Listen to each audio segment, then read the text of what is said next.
আল্লাহ নবী নূরে জবানে জানিয়ে দিলেন লিমান আখিরু কালামিহি লা ইলাহা ইল্লাল্লাহ ফাদখালাল জান্নাহ।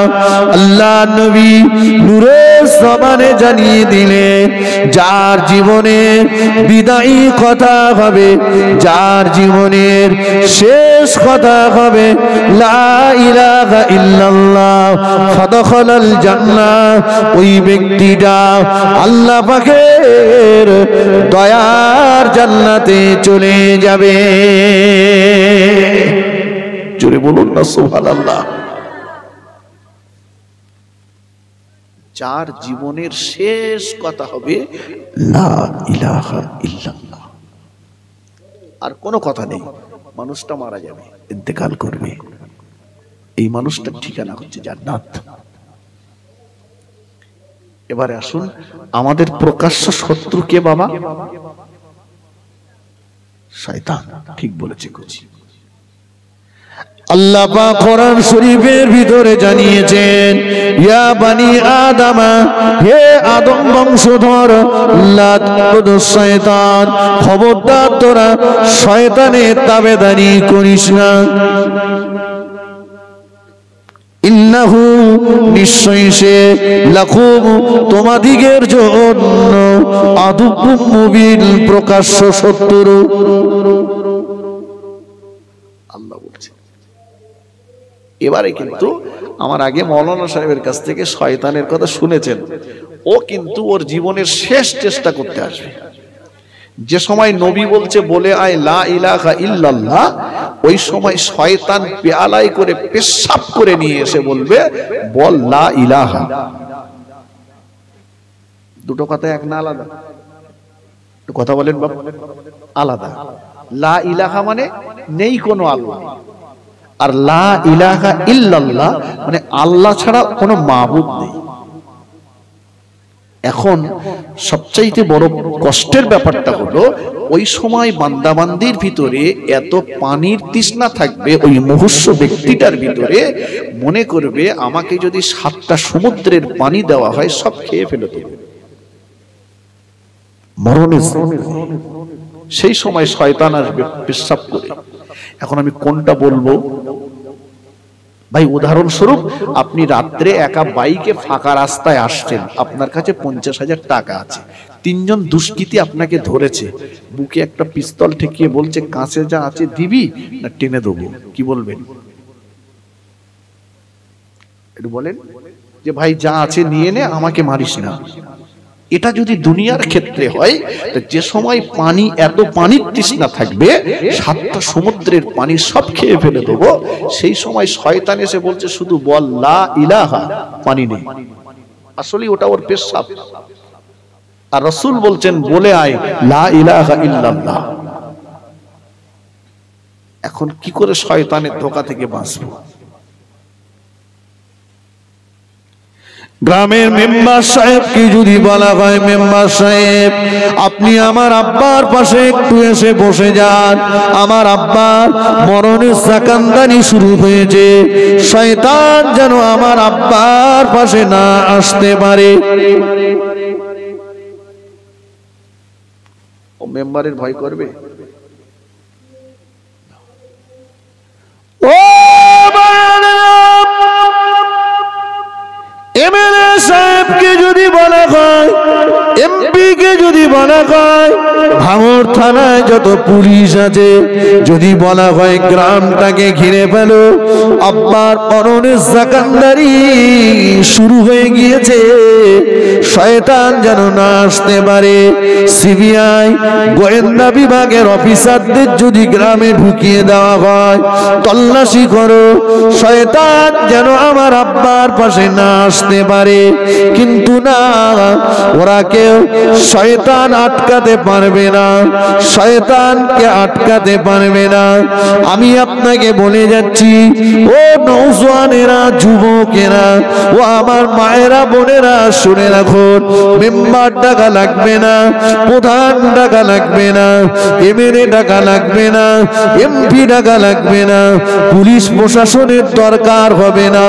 আমি আপনি যদি আমার আপনার সোনার মানিক, কলিজার টুকরা, নয়নের পুতুনি বাচ্চাটাকে যদি মাদ্রাসায় মক্তবে পাঠিয়ে আল্লাহ পাকের নিয়ামতে উজমা কালাম কোরআন শরীফ যদি শেখাতে পারি, আল্লাহ নবী বলেছেন, ও সাবিরা, দুনিয়ার কোন মানুষের যখন মরণের জাকান্দারি শুরু হয়ে যায়, ওই জায়গাটায় যে তোমরা দুনিয়ার কোন গল্প করো না, ওই জায়গাটায় যে তোমরা জোরে জোরে কান্নাকাটি করো না, ওই জায়গাটায় যে তোমরা আল্লাহ পাকের নিয়ামতে উজমা কালাম কোরআন শরীফ তেলাওয়াত করো, কোরআন পাকের সূরা ইয়াসিন শরীফটা তেলাওয়াত করো।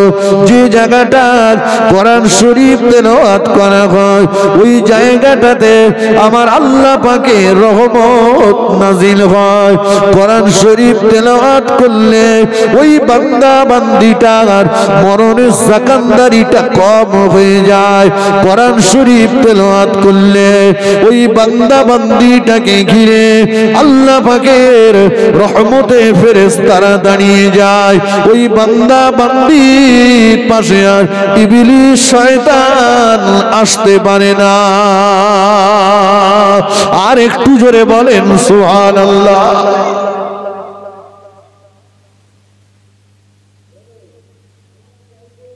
কি করতে হবে বাবা? কোরআন পড়তে হবে, তাই তো? আমি বলবো না কারণ, যদি আমি বলি এখানে যারা বসে আছেন একটু হাত তুলে বলেন দিন কারা কারা কোরআন শরীফ পড়তে জানেন।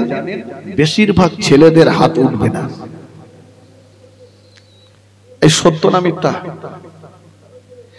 ছেলেরা কোরআন শরীফ বেশিরভাগ জানে না। আপনার ছেলে ডাক্তার হোক, আপনার ছেলে মাস্টার হোক, আপনার ছেলে ইঞ্জিনিয়ার হোক, আপনার ছেলে ব্যারিস্টার হোক, শরিয়ত নাজায়েজ হারাম বলিনি, বলবে না। ডাক্তারের দরকার আছে, আছে না নেই? মাস্টারের দরকার আছে, ইঞ্জিনিয়ারের দরকার আছে, উকিলের দরকার আছে,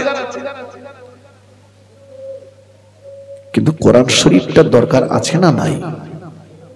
একটু হ্যাঁ না বলেন না। যদি থেকে থাকে তাহলে কোরআন শরীফ শুধু মেয়েটাকে শেখালেন কেন? মক্তবগুলোতে খোঁজ নেন, যারা পড়তে যাচ্ছে বেশিরভাগ মেয়ে।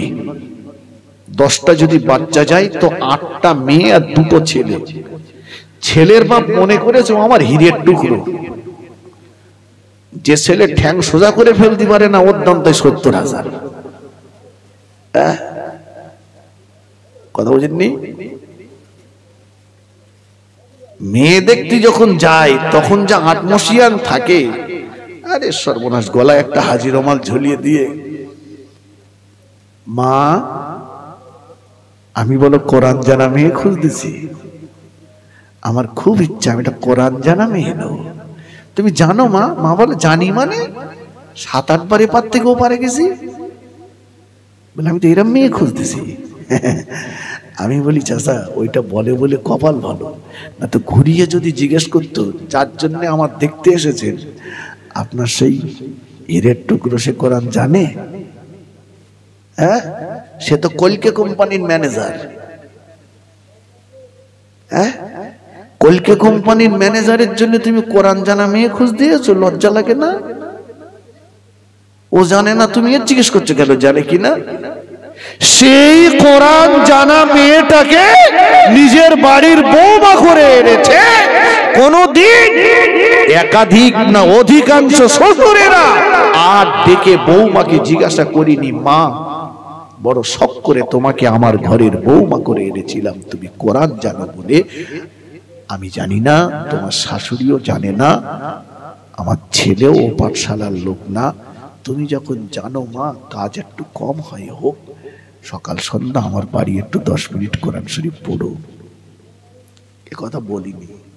পান্তা দিতে দেরি হয়েছে, চা করে দিতে দেরি হয়েছে, ছেলে বাড়ি আসলে নালিশ করেছে। বৌমা বলে কোরআন জানা তোমার ইচ্ছা ছিল, আমি জানি, বাপের বাড়ির থেকে একটা এনে সামসেটে তুলেও রেখেছি, তোমার এ জন্মের শোনান সঙ্গে কব্বরে পাঠাবো, তার আগে শোনাবো না। তুমি যখন মরে যাবা তোমার পাশে একটু পড়বো, বিনিয়ে বিনিয়ে পড়ে ওই সোনা শুনিয়ে তুমি কবরে যাবা। জিজ্ঞেস করিনি, বিশ্বাস করেন। এখন বলছে কচি আমার বাপ বলে ডাকে না, ভাত দেয় না। আমি বলি চাচা এটা ওর অন্যায়, 100 বার অন্যায়, কিন্তু আপনি ন্যাংরার আম গাছ বসিয়েছেন, সেই গাছে হিমসাগর খাবেন, এটাও ভাবা আপনার বোকামি। কথা বোঝেননি? আপনি গাছ লাগিয়েছেন ন্যাংরা আর আম খাবেন বলছেন হিমসাগর, এটা আপনার স্বপ্ন দেখা মতো হচ্ছে। আল্লাহ যদি কোনোদিন কুদরতি ক্ষমতায় ফলিয়ে দেয় আলাদা কথা, কিন্তু ও গাছে হিমসাগর হবে না। হবে কি করে? মেলার থেকে ঘুরে এসে, সার্কাস থেকে ঘুরে এসে, ড্যান্স হাঙ্গামা থেকে ঘুরে এসে, বিবি টেক্কা গোলাম মেরে ঘুরে এসে, মোবাইলে নেকেট ছবি আর ব্লু ফিল্ম দেখতে দেখতে কেউ যদি বিবির সঙ্গে সহবাস করে, ওখানে যা প্রোডাকশন হবে ওলি হবে না, বুনোল হবে। খেলি গাল চুল করবে, তেঁতুল খেয়েও রক্ষা নেই। রাসূলুল্লাহর আব্বা রাসূলুল্লাহর আম্মা বিয়ে হয়েছে প্রথম বাসর রাত, বাসর ঘরে গেলেন স্বামী স্ত্রী অজু করে। বড় পীর সাহেবের আব্বা বড় পীর সাহেবের মা বাসর ঘরে গেলেন অজু করে, 2 রাকাত নামাজ পড়লেন, তারপর স্বামী স্ত্রী একত্রিত হলেন। আর আমাদের আব্দুল কাদেরের বাপ বাসর ঘরে যাচ্ছে 3 বান্ডেল বিড়ি নিয়ে, 3 বান্ডেল বিড়ি নিয়ে গ্যাস আর কলকে দম দে বাসর ঘরে যাচ্ছে। উতি বলতেছে আমি হিমসাগর আম খাবো। তো ন্যাংরা জুটেছে তাই কপাল বলো। বাচ্চা মা বাপের দায়িত্ব নাই, সন্তানের যেমন দায়িত্ব রয়েছে মা বাপের সেবা করা, ঠিক তথৈগত মা বাপেরও দায়িত্ব রয়েছে সন্তানকে সঠিকভাবে লালন পালন করা। ইসলাম এক পক্ষে বলিনি, আমি বলে দিচ্ছি রাসূলুল্লাহর হাদিস, ইন্নাল জান্নাতা তাহতা আকদাম উম্মাহাতিকুম। ও সাহাবীরা, রাসূল বলেছেন মায়ের পায়ের তলায় সন্তানের জান্নাত। সুবহানাল্লাহ বলেন, একটু মন খুলে। আচ্ছা আমি যদি শুধু এই ওয়াজটা করে বাড়ি যাই যে মায়ের পায়ের তলায় সন্তানের জান্নাত, মা যারা আছে শীতকালে বাড়ি গিয়ে পা তো ধুয়ে তুলে বসে থাকবেন। কথা বুঝেননি? কিন্তু এর ব্যাকগ্রাউন্ডটা বলতে হবে। সব মায়ের পায়ের তলায় কি জান্নাত? সব মায়ের পায়ের তলায় কি জান্নাত পাওয়া যাবে? যে মা নামাজ পড়ে না তার পায়ের তলায় জান্নাত পাওয়া যাবে না। যে মা গ্রুপ লোনের মতো সুদের ব্যবসা করে ওই মায়ের পায়ের তলায় জান্নাত পাওয়া যাবে না। যে মা ভাঙড়ের মেলায়, হাড়োয়ার মেলায়, বিভিন্ন মেলা ড্যান্স হাঙ্গামায় ঘুরে বেড়ায় ওই মায়ের পায়ের তলায় জান্নাত পাওয়া যাবে না। যে মা নিজেকে পর্দার ভিতরে রাখতে পারলো না, তার যুবতী মেয়েকেও পর্দা করাতে পারলো না, ওই মায়ের পায়ের তলায় জান্নাত পাওয়া যাবে না, যাবে না, যাবে না।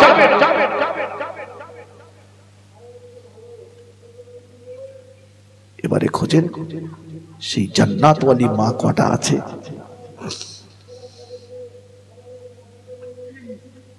দায়িত্ব তো ওরই রয়েছে।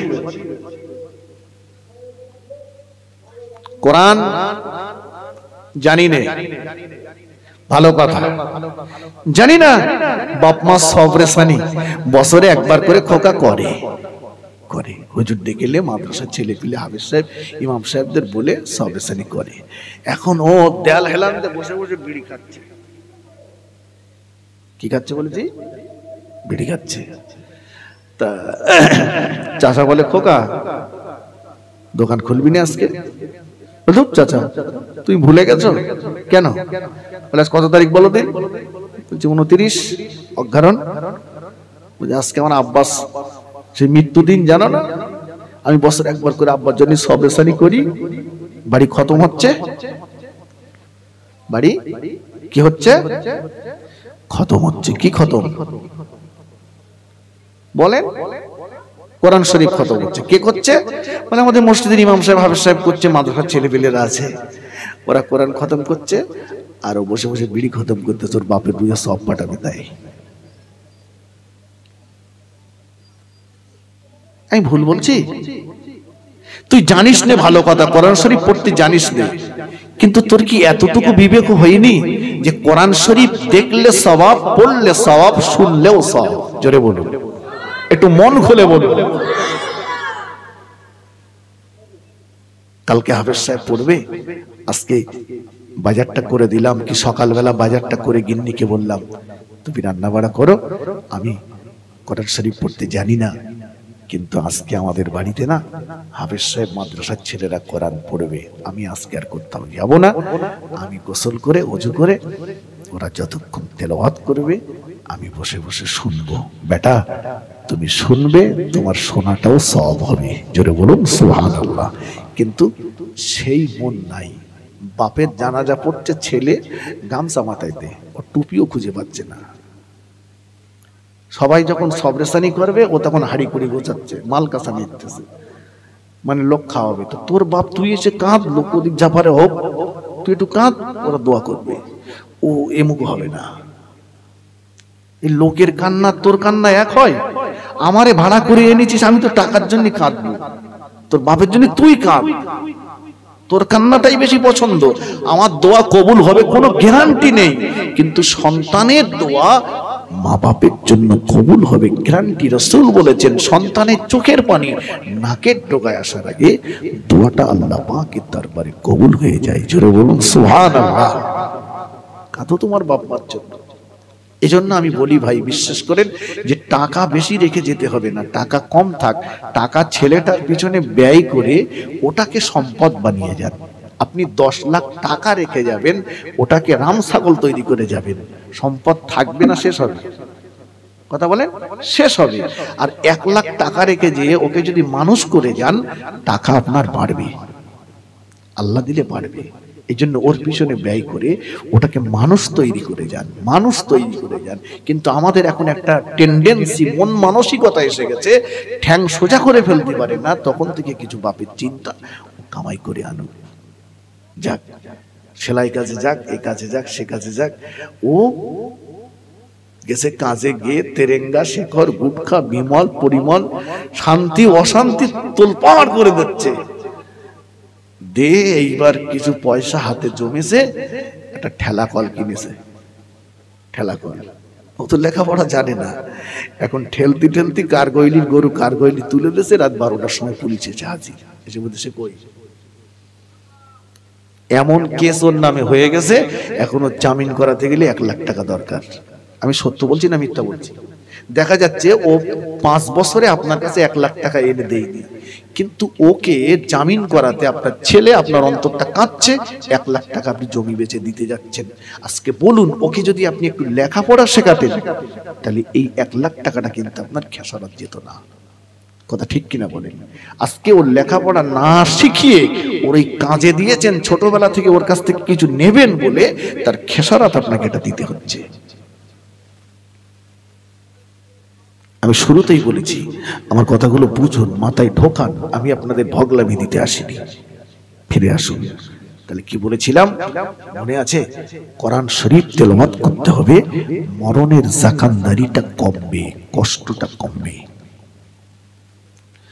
আল্লাহ নবী বললেন, ও আমার সাহাবীরা, তোমরা যদি মনে মনে করো তোমাদের মরণের কষ্টটা কম হয়ে যাক, মরণটা তোমাদের আসানের সঙ্গে হয়ে যাক, মরণটা তোমাদের সহজভাবে হয়ে যাক, আমি আল্লাহ নবী বলছি, তোমরা তোমাদের জীবনে 3টে আমল করো, 3টে গুণ অর্জন করো, 3টে আমল করো, 3টে গুণ অর্জন করো, তোমাদের মরণ মরণটা হবে ওই রকম সহজ মরণ, যেমন মায়ের কোলে সন্তান মায়ের স্তনে দুধ পান করতে করতে ঘুমিয়ে যায়, তোমাদের মরণটা ওই রকম সহজ মরণ হয়ে যাবে। তিনটে আমল যদি করতে পারো, তিনটে গুণ যদি অর্জন করতে পারো। সাহাবীরা বললেন, ইয়া রাসূলুল্লাহ, ওই আমল তিনটে কি, ওই গুণ তিনটে কি হুজুর একবার আমাদেরকে বলুন। আল্লাহ নবী বললেন, ও শুনে রেখে দাও, এক নম্বরে 5 ওয়াক্ত নামাজ জামাতের সঙ্গে আদায় করো। 2 নম্বরে আল্লাহ নবী বললেন প্রত্যেকটা ফরজ নামাজের পরে একবার করে আয়াতুল কুরসিটা পাঠ করো। 3 নম্বরে আল্লাহ নবী বললেন প্রত্যেকটা ফজরের নামাজের পরে, প্রতিদিন ফজরের নামাজের পরে আল্লাহ পাকের পাক কালাম কোরআন শরীফের সূরা ইয়াসিন শরীফটা তেলাওয়াত করো। এই তিনটে আমল করো আর তিনটে গুণ অর্জন করো। 1 নম্বরে আল্লাহ নবী বললেন দুনিয়ার দুর্বল মানুষ যারা, দুনিয়ার অসহায় মানুষ যারা, কমজোরি মানুষ যারা, গরিব মানুষ যারা, ওদের প্রতি তোমরা নরম ব্যবহার করো। 2 নম্বরে আল্লাহ নবী বললেন তোমার অধীনস্থ মানুষ যারা, ওদের সঙ্গে নরম ব্যবহার করো। 3 নম্বরে আল্লাহ নবী বললেন তোমার আব্বা মায়ের সঙ্গে নরম ব্যবহার করো। তিনটে আমল, তিনটে গুণ যদি করতে পারো মরণ হবে সহজ মরণ, আর করতে যদি না পারো মরণ হবে অত্যন্ত কঠিন জাকাতদারির মরণ। আমলে 1 নম্বরে কি বলেছি বলেন? রাগ হচ্ছে নাকি? 1 নম্বরে কি বলেছি আমলে? 5 ওয়াক্ত নামাজ। মাশাআল্লাহ এখানে যা বসে আছি সব 6 ওয়াক্ত করে নামাজি। বলছে যাই হুজুর, কেউ মরে গেলি যাই আর শুক্রবারে যাই। শুক্রবারে যাই তাই এত ব্যস্ত খোদা এদের করেছে। ইমাম সাহেব যখন খুতবা দিচ্ছে তখন যাচ্ছে, আর নামাজ 2 রাকাত যেই শেষ ধাড় খুঁড়িয়ে দেখেন সব খালি। ছেঁড়া মাল নিয়ে এসছিল, ভালো মাল লে হাওয়া চলে গেল। নারায়ে তাকবীর, সিলসিলায়ে ফুরফুরা জিন্দাবাদ, দাদা হুজুর জিন্দাবাদ, 5 হুজুর জিন্দাবাদ। তো তোমার এই মেজে হুজুর কেবলা বলেছেন, বসিরহাট আল্লামা হুজুর বলেছেন আখিরি জোহরের নামাজটা যদি তুমি ছেড়ে দাও তাহলে বছরে 52টা জোহর কাজা হওয়ার আশঙ্কা রয়েছে। তুমি পালালে। মসজিদে সে এত ব্যস্ত। ইমাম সাহেবের কেরাত যদি একটু লম্বা হয়েছে, বায়ান যদি লম্বা হয়েছে, দোয়া যদি লম্বা হয়েছে, বাইরে বেরিয়ে বলছে চাচা এই ইমামত চলবে না। কেন? বলছে খেয়ে খেয়ে গায়ের তেল জমে গেছে। মানে মনে হয় সারা বছর ও একলাই খেত দিচ্ছে। ও বলে একদিনও খেত দেয়নি, ও বলছে তেল জমে গেছে। কেন? বলছে যে দোয়া ধরেছে চাচা, আমার লেগেছে খিদে আর ও লোকের লেগেছে দোয়ার বেগ। এই ইমাম রাখা যাবে না। এই শর্ট দোয়া করে ওই ইমাম রাখো দিন। তারাবির সময় বলতেছে হুজুর এই 10 মিনিটই তারাবি শেষ হবে না, মানে গুপ গাপ করে মারো, গুপ গাপ। কি সর্বনাশ বলেন দিন। আচ্ছা ভাই, যে লোকটাই বলছিল ইমাম সাহেবের কেরাত দোয়া বায়ান লম্বার জন্য সমালোচনা, সেই লোকটাই দেখবেন চায়ের দোকানে বসে ঘন্টার পর ঘন্টা পরের গীবত করছে। ওখানে ওর সমালোচনা নেই, ওখানে ওর সময়ের কোনো জ্ঞানও নেই, ওখানে ওর বিরক্তিও নেই, ওখানে ওর ব্যস্ততাও নেই। কথা ঠিক কিনা বাপ? যত ব্যস্ত মসজিদে আসলে আল্লাহ নবী হাদিস শরীফের ভিতরে জানিয়ে দিলেন, ও দেখা করে শুনুন, আল্লাহ নবী বললেন কিয়ামতের ময়দানে যেদিন মাথার 1 মাইল উপরে সূর্যকে নামিয়ে দেওয়া হবে, সূর্যের তাপে জমিনটা পুড়ে লাল তামা হয়ে যাবে, মাথার গিনুগুলো টকবক টকবক করে ফুটতে থাকবে। ওই দিন আল্লাহ পাকের আরশে আজিমের ছায়া ব্যতীত দ্বিতীয় কোনো ছায়া থাকবে না। ওই দিন আল্লাহ পাক আরশে আজিমের ছায়ার নিচে 7 শ্রেণীর ব্যক্তিকে জায়গা করে দেবেন। আল্লাহ নবী বললেন, রাজুলুন কলবুহু মুআল্লাকু বিল মাসাজিদি ইজা খরাজা মিনহু হাত্তা ইয়াউদা ইলাইহি। ওই ব্যক্তিটাকে আল্লাহ পাক আরশে আজিমের তলায় জায়গা করে দেবেন।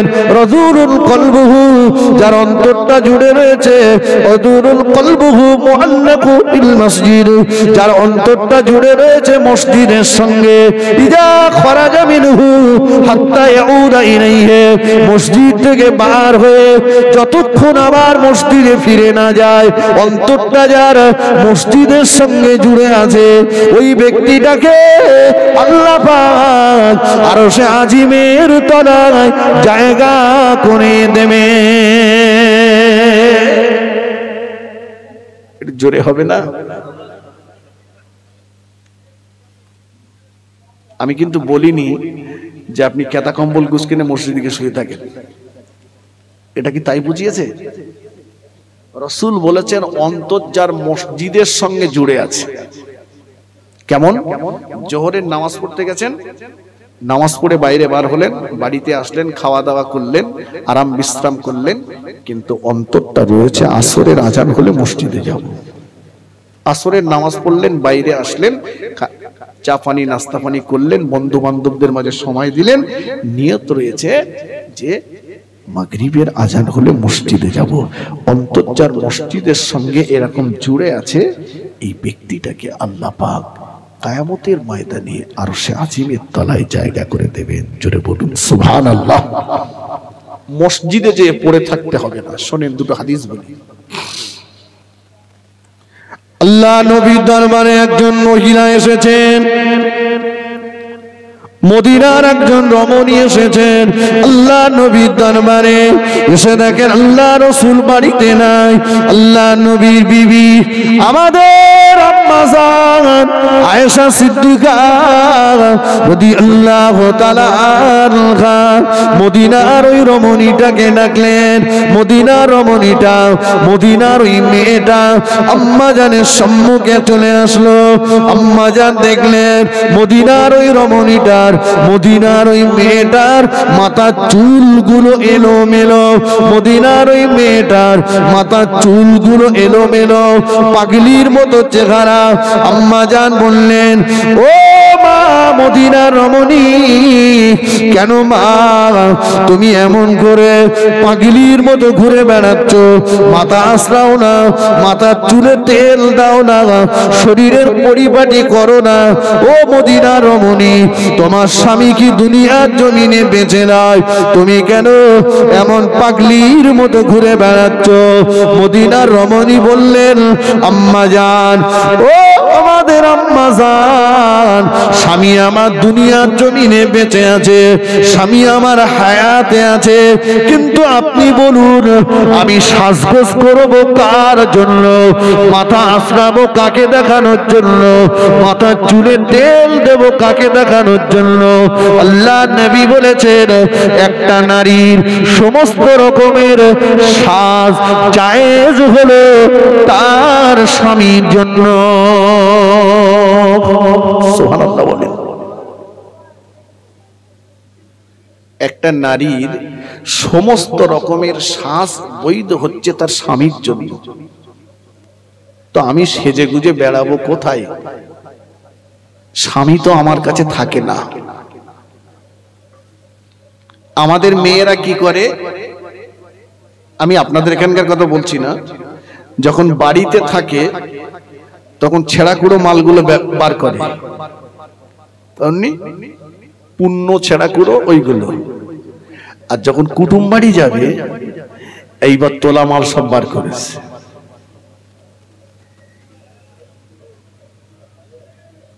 ইসলাম বলছে সাজো, স্বামীর সামনে সাজো, আর এরা বলছে স্বামীর দেখাবো না, দেখাতে যদি হয় কুটুম বাড়ি যাওয়ার সময় দেখাবো। কেন মা, তোমার স্বামী কি অন্য কোন নারীর মুখাপেক্ষী? তোমার স্বামী কি মদের আড্ডায়, গাজার আড্ডায়, চুল্লুর আড্ডায় করে? মদিনার রমণীটা বললেন, আম্মা জান,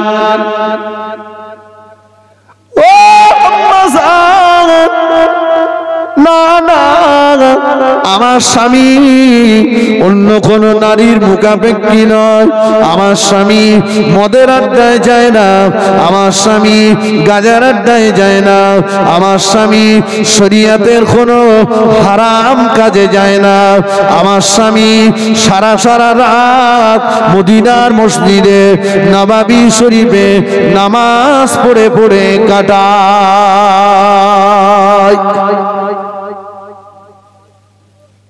কাজটা ভালো না খারাপ? সারা রাত নামাজ পড়ে। ও আল্লাহ নবী বিবি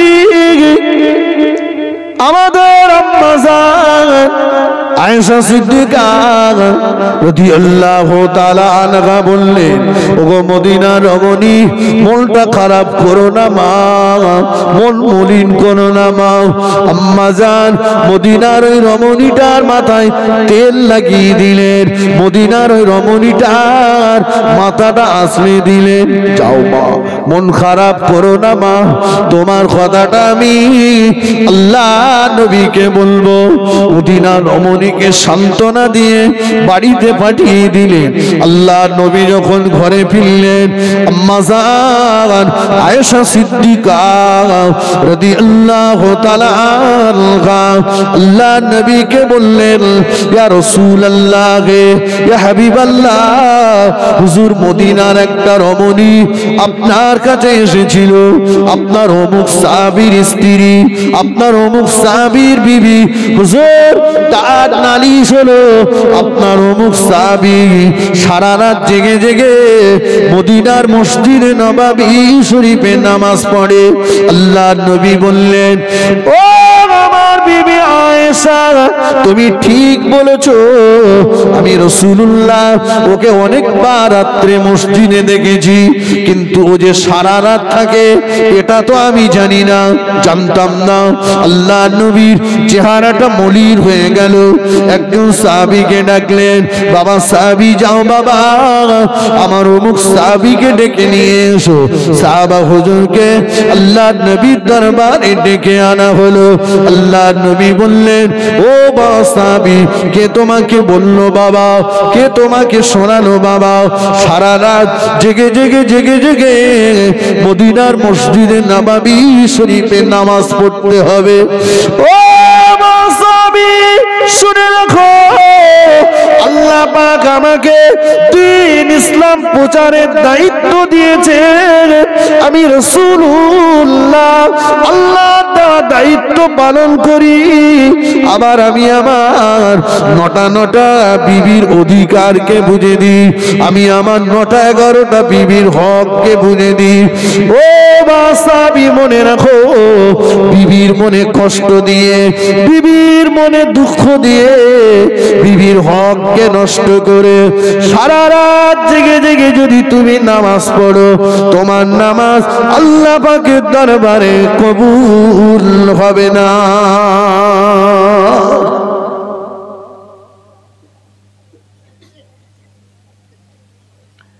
বলে, খোকা কোথায় যাচ্ছিস? বলে, 1 বছর। আরে মুখো হব না, সব বলা কথা ছিল।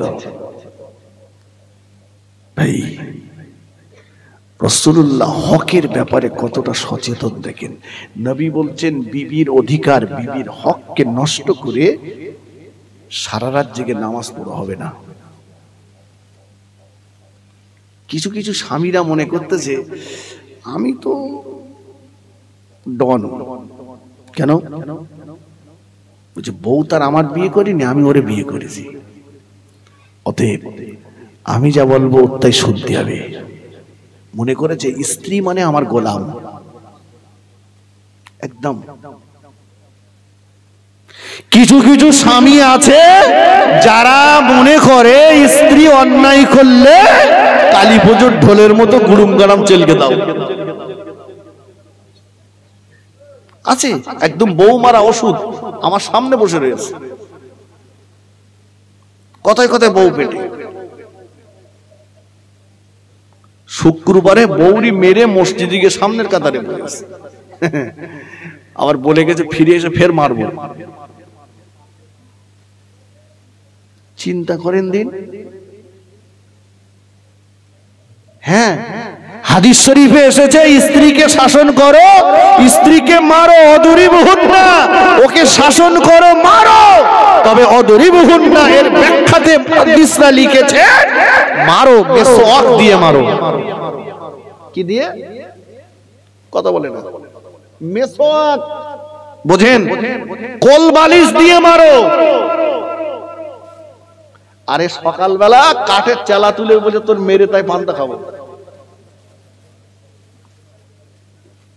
চাচি বলে খোকা তোর চাচার সে বুড়ো বয়সে সেজুদ যায়নি কেন? বলে মাঝে মাঝে ওই ইট তুলি আমার দেখায়, বলে তোর এক ইটই শেষ করতে।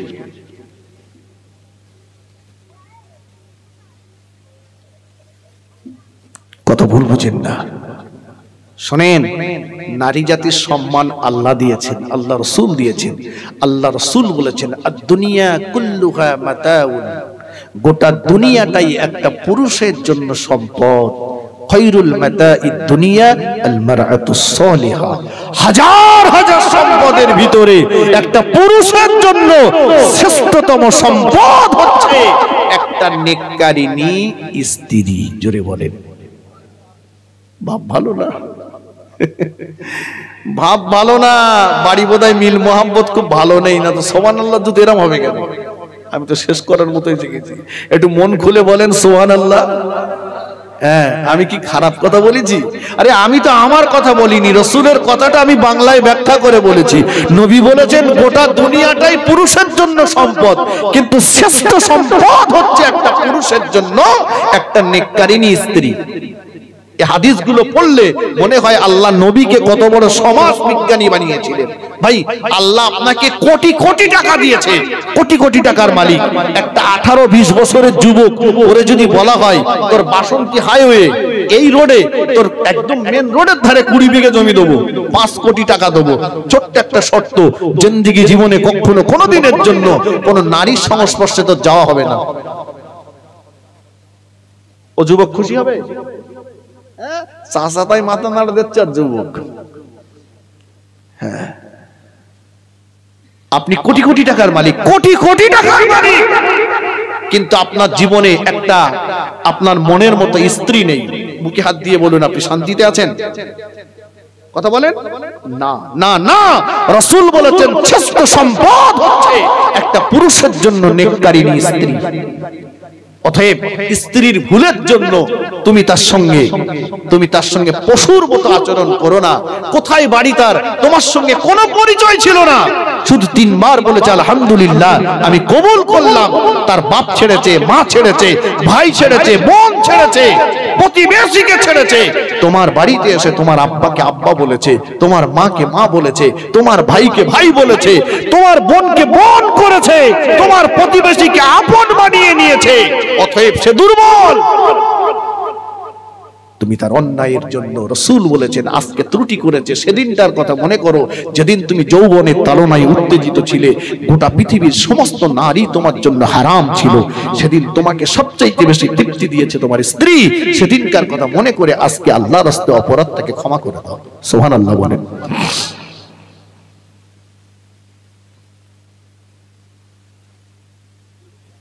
তোমার মাকে মা বলেছে, তোমার আব্বাকে বাপ বলেছে, মেনে নাও।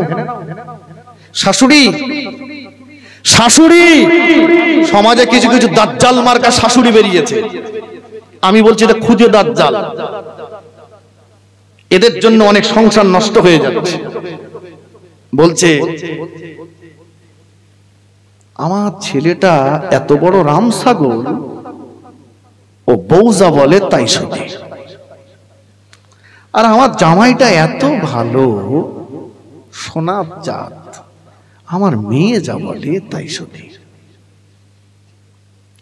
কথাটা মনে বোঝা যায়নি? বলছি আমার ছেলে এত বড় রামছাগল, ও বউ যা বলে তাই শোনে। আর আমার জামাই এত ভালো, এত সোনার চাঁদ, আমার মেয়ে যা বলে তাই শোনে। ওটা সোনার চাঁদ হয়ে গেল, ওটা তোমার মেয়ে আর এটা তোমার মেয়ে না। তুমি শাশুড়ি মনে করো তোমার মেয়েটাকে তুমি আরেকটা মায়ের কাছে তুলে দিয়েছো, অপরের মেয়েকে তুমি মেয়ে করে দাও, আর মেয়ে তুমি মাকে মা করে নাও। সংসারে অশান্তি থাকবে কি? না না, কখনোই নাই। কিন্তু হবে কি করে? মা যাচ্ছে আর বলে দিচ্ছে এগোছি, তো শাশুড়ি যদি বলে তুই যেন চুপ করে থাকবি না, ও বললি তুই কথা বলবি। আমরা তো আসি বেশি নিয়ে চালাবি, মুখ চালাবি, চালাই চালাই, কথা বুঝিনি? হ্যাঁ, কাজ তো নেই। স্কুলে পড়তো, বাড়ি এসে খেত, পাড়ায় পাড়ায় ঘুরতো। এইবারে সংসারে শান্তি নেই, দাজ্জাল এসে হাজির। আব্বা, কাকে ডাকছে বলেন দিন? জামাই। ও ওর বাপের জীবনে এত ভালো করে আব্বা বলি, মানে এবার বীজ দেবে। আব্বা বলো, বলছে তোমার তো আরো 3টে ভাই আছে, এক কাজ করো, আমার মেয়ে খুব আদরের মেয়ে, তুমি আমার মেয়েটা নিয়ে একটু আলাদা হয়ে যাও, আর 3টে ভাই আছে, ওরা তোমার বাপ মার দেখবে। আর এ গয়চন্দর বিন্দুর আকার ঢয় শূন্যর ল, আপনারা বানান করে নেন। শাশুড়ি যেন ওর ইমাম, ওখানে একটুদা করে বাড়ি এসে বৌরি নিয়ে বাপ মার বাদ দিয়ে আলাদা হয়ে গেছে। আমি মহাব্বত করতে বলেছি, তাই বলে মহাব্বত এই না যে ওটাকে বাদ দিয়ে করুন। জি, তাহলে কি বলেছিলাম? নেককারিনী। দেখেন রাসূল পাক সাল্লাল্লাহু 25 বছর বয়সে 40 বছর আম্মাজান খাদিজাতুল কুবরাকে বিয়ে করেছিলেন। রাসূলের ঘরে খাট, শোকেস, ফ্রিজ, আলমারি কিচ্ছু ছিল না, কিন্তু এত রহমত, এত বরকত, এত মোহাব্বত, এত ভালোবাসা ছিল। যতক্ষণ রাসূল ঘরে না ফিরতেন, মা খাদিজাতুল কুবরা বিছানায় পিঠ লাগাতেন না। রাসূল মাঝে মাঝে বলতেন, খাদিজা, যখনই আসি তখনই ডাকি খাদিজা। আমার খাদিজা বলা শেষ হয় না, তুমি দরজা খুলে দাও। তুমি কি ঘুমাও না খাদিজা?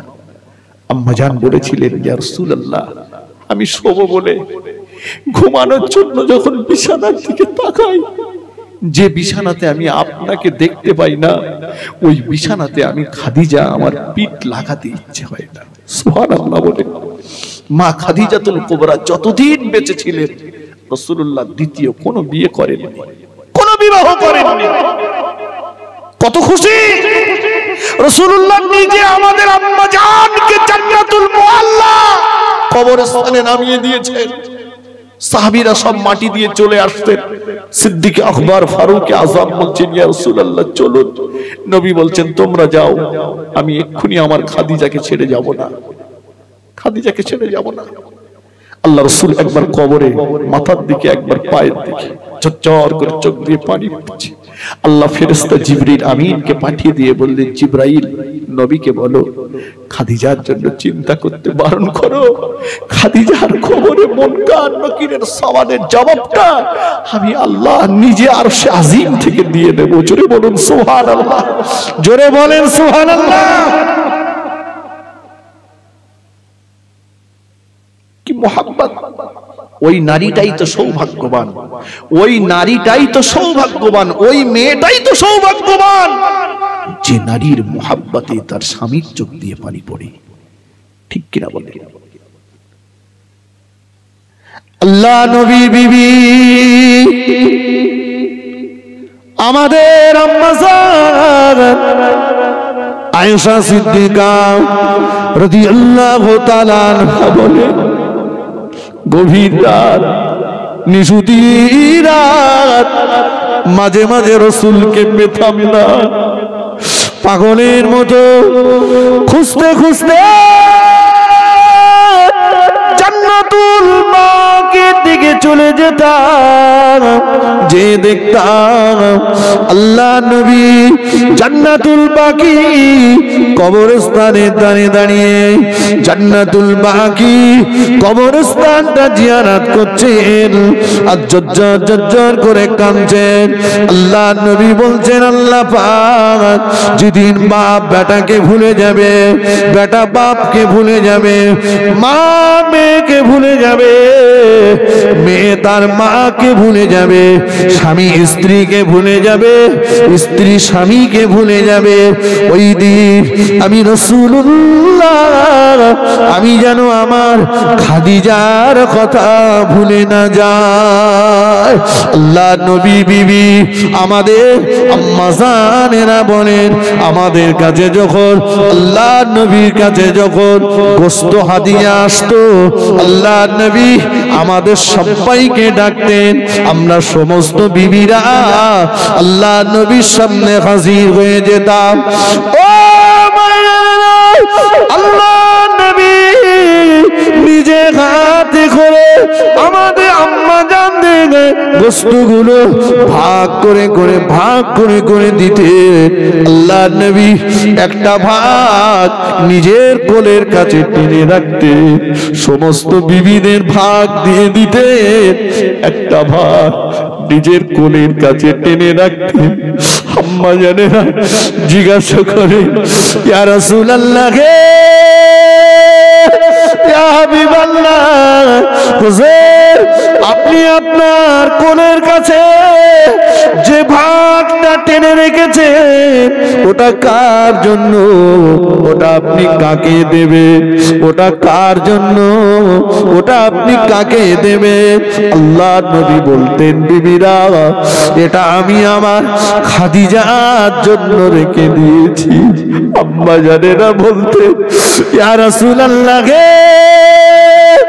ইয়া হাবিবাল্লাহ, হুজুর আপনার খাদিজা দুনিয়া জমিনে তো বেঁচে নাই, আপনার খাদিজা মক্কা শরীফে জান্নাতুল মুআল্লাতে শুয়ে আছে, গোশতগুলো নিয়ে কি খাদিজা কবরের পাশে চলে যাবে?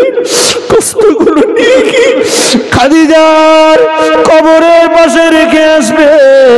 আল্লাহ নবী বললেন ও আমার বিবিরা না না না, খাদিজা যখন আমার জীবন সঙ্গিনী ছিল, খাদিজা যখন আমার স্ত্রী ছিল, ওই সময়ে আমার বাইরে ঘরে বাইরে শত্রু বেশি ছিল, আমার জানের দুশমন বেশি ছিল, আমাকে মানুষ এখনকার মতো এত হাদিয়া করতো না, তখন আমার শত্রু বেশি ছিল, এত হাদিয়া আমি পেতাম না, আমি আমার খাদিজাকে বেশি গোশত খাওয়াতে পারিনি, তাই তোমাদের জন্য যখন গোশত ভাগ করে দিই আমি রাসূলুল্লাহ খাদিজার কথাটা আমার বারবার মনে পড়ে, খাদিজার জন্য এই ভাগটা আমি টেনে রেখে দিয়েছি, তোমাদের দেওয়ার পরে এই গোশতগুলো নিয়ে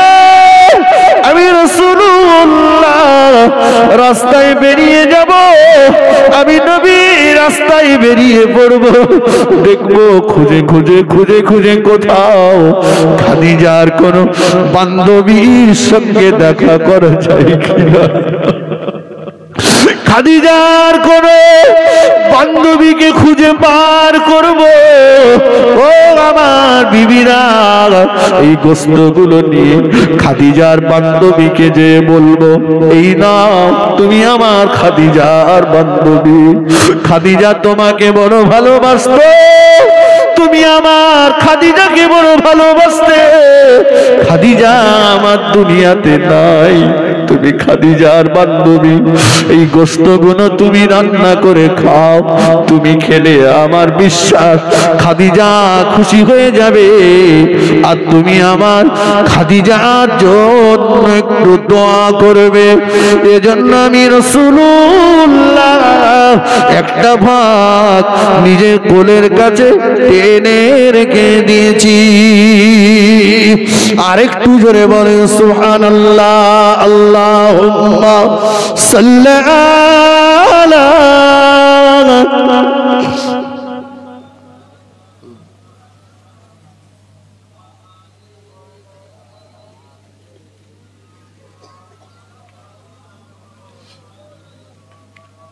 আমার ভাইয়েরা, মুরব্বীরা, তাহলে মোহাব্বতটা ছিল, অর্থ ছিল না। কথা ঠিক কিনা বলেন?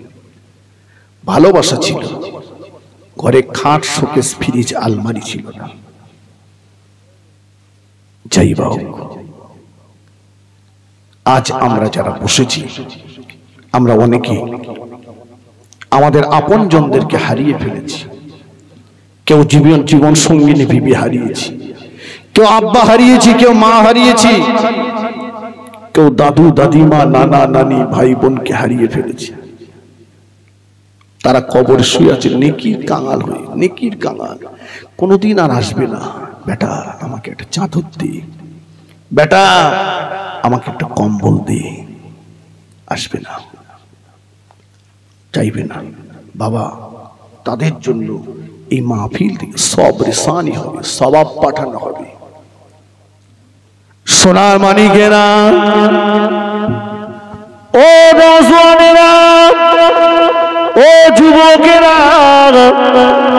ও মা বাপের কলিজার টুকরারা, পারবে কি তাদের সব রেসানির জন্য আগামী বছরে এই মাহফিলে তাবারুক করার জন্য একজন, দুজন, তিনজন, চারজন মিলে, আহা সোনার কোন ভাই আছেন, আগামী বছরে একটা গরু দেবেন?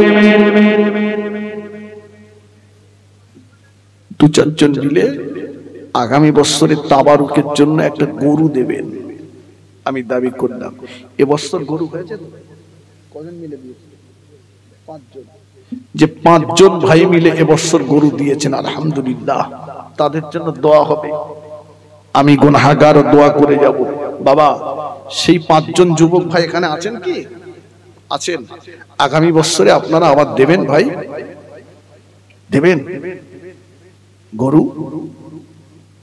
কত পয়সা কত দিকে চলে যায়।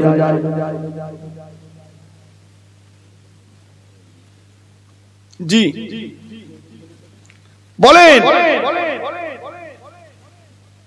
সেই 5 জন যদি হয় আলহামদুলিল্লাহ, তা না হলে অন্য কেউ যদি বলতে পারেন সেটাও আলহামদুলিল্লাহ।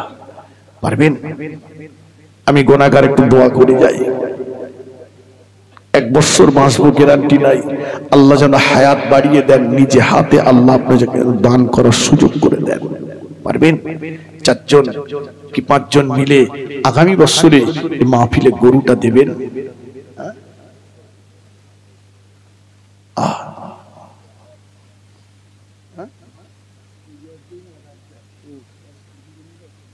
আলহামদুলিল্লাহ। সুজাউদ্দিন ভাই আর আব্দুর রাজ্জাক, মাইকম্যান আছে?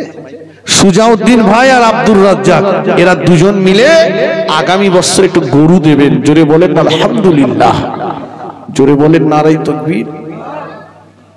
এ তো গরু খাওয়া তাকবীর হলো না, এ তো ডাল খাওয়া তাকবীর। গরুর একটা তেজ থাকবে তো। একটু মন খুলে বলেন না নারায়ে তাকবীর। এই মাইকম্যান মাইকের কাছে আসুন, একটু সবাই মিলে।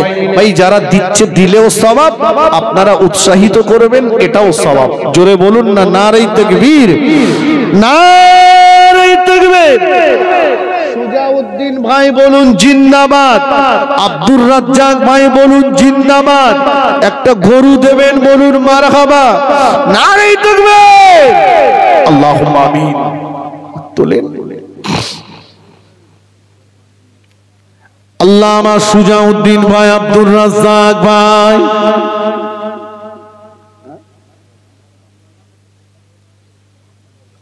এই মাইক্রোফোনটা বাড়াও, ওদের দান কবুল করুন আল্লাহ। ওদের মনে নেক নিয়াতকে পুরা করে দিন আল্লাহ। ওদের হায়াতে বরকত দিন আল্লাহ, ওদের সংসারে উন্নতি দিন। আসমানের বালা আসমানে তুলে নিন, জমিনের বালা জমিনে দাফন করে দিন। ওদের ভিতরে যারা আব্বাকে হারিয়েছে, মাকে, খাস করে আল্লাহ সুজাউদ্দিন মা আব্বা জান দুনিয়াতে বিদায় নিয়ে সওয়াব রুতে পৌঁছে দিন। আল্লাহ রুহটাকে আলা ইল্লির জায়গা দিন। আল্লাহ ওদের দুজনেরই বংশে যত মানুষ কবরস্থ হয়েছে মুর্দাদের কবরগুলো আল্লাহ আপনার রহমতের নূর দিয়ে গুলজার করে দিন। আমিন আমিন আমিন। লা ইলাহা ইল্লাল্লাহ মুহাম্মাদুর রাসূলুল্লাহ। আল্লাহুম্মা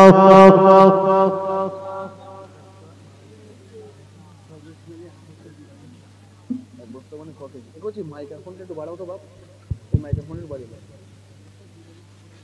এক বছর কাল মানে কত দাও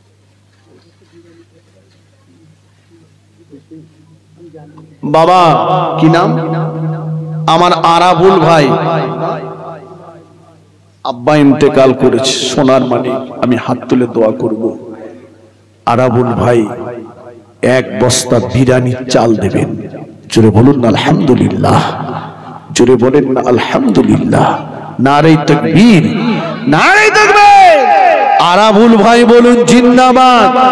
এক বস্তা বিরিয়ানির চাল বলুন মারহাবা, নারে তাকবীর।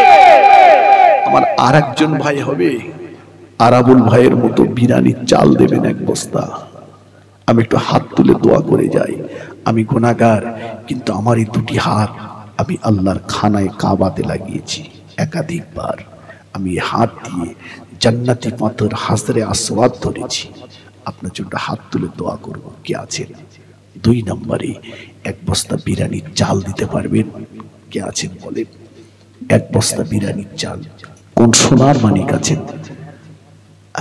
আব্বা নাই, মা নাই, দাদু নাই, দাদিমা নাই, নানা নানি নাই, একটা বস্তা বিরিয়ানির চাল দেন। কোন ভাই আছেন বলেন? খুব বেশি দাম নেই, 60 টাকা করে মনে হয় কেজি। জি কে আছেন? 2 নম্বরে একটা ভাই হবে না? আল্লাহ মনটা বড় করেছে, অন্তরটা বড় করেছে, কলিজাটা বড় করেছে। দান করতে গেলে মনের দরকার হয়, অন্তর দরকার হয়, সবাই পারে না। কে আছেন? 2 নম্বরে একজন পারবেন যে আমি এক বস্তা বিরিয়ানির চাল দেবো আগামী বছরে। আল্লাহ যেন আপনার হায়াতে বরকত দেন, কঠিন কঠিন বিমার থেকে আল্লাহ যেন আপনাকে হেফাজত করেন। কে আছে বলেন? এক বস্তা। আমার ভাই হাত তুলেছে, সোনার ভাই, দান যারা করে বসে থাকতে পারে না। কি নাম? আমার ইউনুস ভাই। জোরে বলেন না আলহামদুলিল্লাহ। জোরে বলতে পারো না নারে তাকবীর? মন খুলে বলেন নারে তাকবীর, নারে তাকবীর। ইউনুস ভাই বলুন জিন্দাবাদ, ইউনুস ভাই বলুন জিন্দাবাদ। এক বস্তা বিরিয়ানির চাল বলুন মারহাবা, নারে তাকবীর। 2 জন হলো। 3 নম্বরে একজন বলেন এক বস্তা বিরিয়ানির চাল দেবেন। এক বস্তা বিরিয়ানির চাল 3 নম্বরে। কোন সোনার মানিক আছে? কোন সোনার মানিক?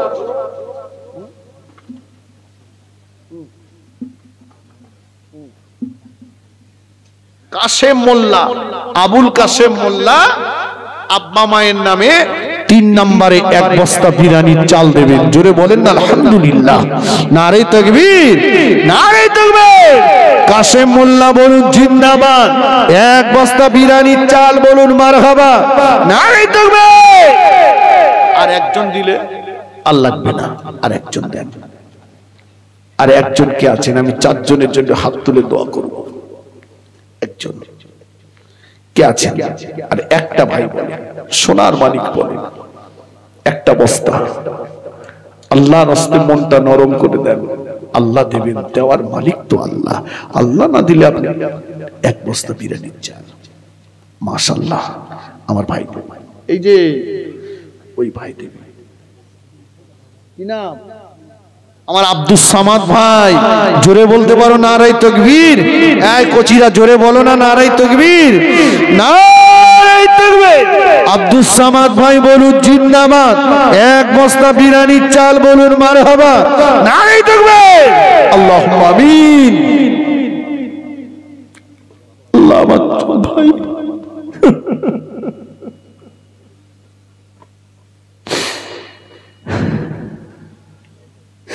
এরা এক বস্তা করে বিরিয়ানির চাল দেবে আল্লাহ। আরাবুল ভাই, ইউনুস ভাই, আবুল কাসেম ভাই, আব্দুস সামাদ ভাই, এদের দান কবুল করে নিন আল্লাহ পাক, এদের মনের নেক আশা পুরা করে দিন, এদের হায়াত এদের বাচ্চাগুলো এদের কোল জোড়া করে রেখে দিন আল্লাহ। আসমানের বালা আসমানে তুলে নিন, জমিনের বালা জমিনে দাফন করে দিন। এদের বিদুনে বাড়িতে যারা অসুস্থ বিমার থেকে শেফা দিন আল্লাহ।